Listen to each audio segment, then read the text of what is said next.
Hello friends, welcome to Indian study पर आपका स्वागत है। दोस्तों, आज की इस वीडियो में मैं आप लोगों के लिए मूल विधि का टेस्ट लेकर के आया हूं, जो कि आपके आने वाले एग्जाम यूपीएसआई के लिए बहुत ही ज्यादा इंपॉर्टेंट है।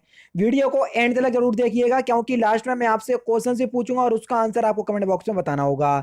साथ ही साथ इस वीडियो की पीडीएफ डिस्क्रिप्शन में टेलीग्राम चैनल का लिंक दिया हुआ है, वहां से आप प्राप्त भी कर सकते हैं। तो चलिए दोस्तों, स्टार्ट करते हैं और देख लेते हैं पहला क्वेश्चन। सूचना का अधिकार अधिनियम के अधीन इस अधिनियम के प्रवर्तन में उत्पन्न होने वाली कठिनाइयों से निपटने की शक्ति किसको प्राप्त है? जल्दी बताइए, ये जो आपकी शक्ति है वो किसको प्राप्त है? तो आपका सही आंसर हो जाएगा केंद्र सरकार, यानी कि इस क्वेश्चन का दूसरा ऑप्शन बिल्कुल करेक्ट हो जाएगा। सूचना का अधिनियम अधिनियम 2005 लागू होता है। जल्दी बताइए। तो सूचना का अधिकार अधिनियम 2005 लागू होता है, यह संपूर्ण भारतवर्ष में लागू होता है। जब जम्मू कश्मीर का अलग संविधान था तो यह जम्मू कश्मीर के अतिरिक्त पूरे भारत में लागू था, लेकिन अभी हाल ही में आप सभी लोग जानते हैं जम्मू कश्मीर को भारत के केंद्र शासित प्रदेश में मिला लिया गया है। इस वजह से अब ये जो सूचना का अधिकार अधिनियम है यह संपूर्ण भारत में लागू होता है। पहला ऑप्शन बिल्कुल करेक्ट होगा। नेक्स्ट क्वेश्चन से आपका सूचना अधिकार अधिनियम के अंतर्गत सूचना मांगने पर कितने समय में सूचना उपलब्ध कराना आवश्यक है? जल्दी बताइए। तो आपका सही आंसर हो जाएगा 30 दिन के भीतर। पहला ही ऑप्शन यहां पर आपका बिल्कुल क्या होगा सर? करेक्ट होगा। निम्नलिखित में से किसमें सूचना के प्रदान किए जाने में छूट है? जल्दी बताइए। निम्नलिखित में से किसमें सूचना के प्रदान किए जाने पर छूट है? ऐसी सूचना जिसके प्रकटन में भारतीय संपूर्णता और अखंडता पर प्रतिकूल प्रभाव पड़े, बिल्कुल ठीक, इसमें आपके छूट है। राज्य सुरक्षा पर प्रतिकूल प्रभाव पड़े, इसमें भी है। रणनीति वैज्ञानिक या आर्थिक हित में ना हो, बिल्कुल ठीक, इन सभी में आपको छूट है। यानी कि इस क्वेश्चन का चौथा ऑप्शन करेक्ट। बेसिकली आप उसमें सूचना प्राप्त नहीं कर सकते जो भारत के कुछ गुप्त विभाग होते हैं, तो चौथा ऑप्शन यहां पर आपका बिल्कुल क्या हो जाएगा सर? करेक्ट हो जाएगा। नेक्स्ट क्वेश्चन, सूचना का अधिकार अधिनियम 2005 उद्देश्य, इसका उद्देश्य क्या है? जल्दी बताइए। सूचना की पहुंच अधिक व प्रभावी हो, बिल्कुल ठीक। सूचना की पहुंच आसान और विशद हो, बिल्कुल ठीक। नागरिकों को समान हितों जैसे निजी हित अथवा सार्वजनिक हित से जुड़े मानकों में सूचना प्राप्त हो सके, बिल्कुल ठीक। तो ये सभी जो है वो सूचना के अधिकार के उद्देश्य हैं। चौथा ऑप्शन यहां पर आपका बिल्कुल करेक्ट हो जाएगा। क्वेश्चन नंबर 281 है, सूचना प्रौद्योगिकी अधिनियम 2000 कब अधिनियमित हुआ? जल्दी बताइए। ये जो आपका नियम है कब अधिनियमित हुआ? तो आपका सही आंसर हो जाएगा जून 2000 में, यानी कि इस क्वेश्चन का तीसरा ऑप्शन करेक्ट, 9 जून 2000 में। सूचना प्रौद्योगिकी अधिनियम 2000 कब लागू हुआ? जल्दी बताइए। लागू कब हुआ? अभी तो आपने बता दिया कि ये जो है प्रवृत्त कब हुआ, अब लागू कब हुआ? तो आपका सही आंसर हो जाएगा 17 अक्टूबर 2000 को। चौथा ऑप्शन करेक्ट। भारतीय कंप्यूटर आपात मोचन दल किन कृत्यों का पालन करता है? जल्दी बताइए। साइबर सुरक्षा आपात से निपटने के लिए, बिल्कुल ठीक, पालन करता है। साइबर आपात प्रतिक्रिया क्रियाकलापों के समन्वय का, बिल्कुल ठीक। साइबर आपात का पूर्वानुमान करने और चेतावनियों को देने में, बिल्कुल ठीक। उपरोक्त सभी जो है वो आपका बिल्कुल क्या हो जाएगा सर? करेक्ट आंसर हो जाएगा। सूचना प्रौद्योगिकी अधिनियम का विस्तार कहां तक है? अभी हाल ही तो मैंने आपको बताया कि सूचना प्रौद्योगिकी अधिनियम का जो विस्तार है ये संपूर्ण भारत में है। चौथा ऑप्शन बिल्कुल करेक्ट। सूचना प्रौद्योगिकी अधिनियम 2000 किस उद्देश्य के लिए अधिनियमित है? जल्दी बताइए। तो बताइए, सूचना प्रौद्योगिकी अधिनियम 2000 किस उद्देश्य के लिए अधिनियमित किया गया था? इलेक्ट्रॉनिक वाणिज्य समव्यवहारों को विधिक मान्यता देने के लिए, बिल्कुल ठीक। इलेक्ट्रॉनिक फाइल सुकर बनाने के लिए, बिल्कुल ठीक। भारतीय दंड संहिता, भारतीय साक्ष्य अधिनियम, बैंकर वही साक्ष्य अधिनियम, भारतीय रिजर्व बैंक अधिनियम का संशोधन और उससे संबंधित विषयों का उपबंध करने के लिए, बिल्कुल ठीक। उपरोक्त सभी के लिए किया गया था। चौथा ऑप्शन बिल्कुल करेक्ट हो जाएगा सर। नेक्स्ट क्वेश्चन आपके सामने कि सुरक्षित प्रणाली से क्या अभिप्रेत है? जल्दी बताइए। सुरक्षित प्रणाली से क्या अभिप्रेरित है? Question number 286। आ अप्राधिकृत प्रवेश और दुरुपयोग युक्ति युक्त सुरक्षित, बिल्कुल ठीक है। साधारण स्वीकार सुरक्षा प्रक्रियाओं अनुरूप, बिल्कुल ठीक है। विश्वसनीय और वही संचालन युक्ति युक्त स्वर उपबंधित करता, बिल्कुल ठीक है। ये सारे आपके बिल्कुल सही हो जाएंगे। चौथा ऑप्शन करेक्ट।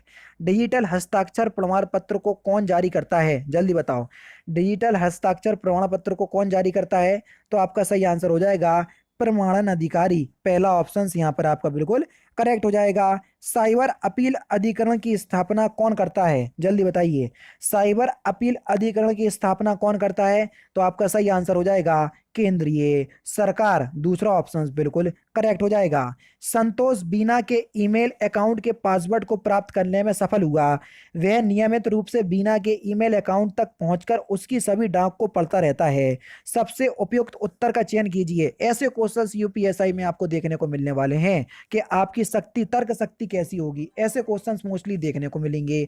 अब बताओ आप क्या करोगे इस कंडीशन में। ठीक है, चारों ही ऑप्शंस पढ़ो। संतोष आईटी एक्ट के अंतर्गत हैकिंग के लिए दाया है, देखते हैं। संतोष आईटी एक्ट के अंतर्गत अनाधिकृत पहुंच के लिए दायी है, बिल्कुल ठीक है, ये अनाधिकृत पहुंच के लिए दायी है, दूसरा ऑप्शन यहां पर आपका बिल्कुल क्या होगा सर, करेक्ट हो जाएगा। सूचना प्रौद्योगिकी अधिनियम 2000 के अंतर्गत हैकिंग से अभिप्रेत क्या है, हैकिंग आप किसको बोलेंगे, जल्दी बताइए। दूसरे व्यक्ति के कंप्यूटर तंत्र तक अप्राधिकृत पहुंच, देखते हैं, या दूसरे व्यक्ति के कंप्यूटर तंत्र में एकत्र सूचना को समाप्त करना, बिल्कुल ठीक, इसको ही बोलेंगे, जो एकत्र सूचना उसको समाप्त करना उसको ही हम क्या बोलेंगे सर, हैकिंग बोलेंगे, दूसरा ऑप्शन यहां पर आपका बिल्कुल क्या हो जाएगा सर, करेक्ट हो जाएगा।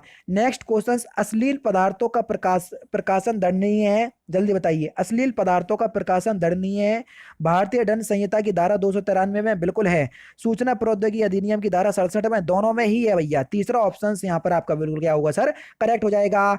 आईटी एक्ट के अधीन हैकिंग के लिए शासित है, जल्दी बताइए। आईटी एक्ट के तहत 3 वर्ष का कारावास एवं 5 लाख के तक का जुर्माना, चौथा ऑप्शन यहां पर आपका बिल्कुल करेक्ट हो जाएगा, चौथा नहीं तीसरा। साइबर अपराध निम्नलिखित में से किससे मूलतः संबंधित होता है, साइबर अपराध किससे संबंधित होता है, कंप्यूटर से होता है, इंटरनेट से होता है, संचार युक्तियों से बिल्कुल होता है, सभी से होता है, चौथा ऑप्शन यहां पर आपका बिल्कुल करेक्ट हो जाएगा।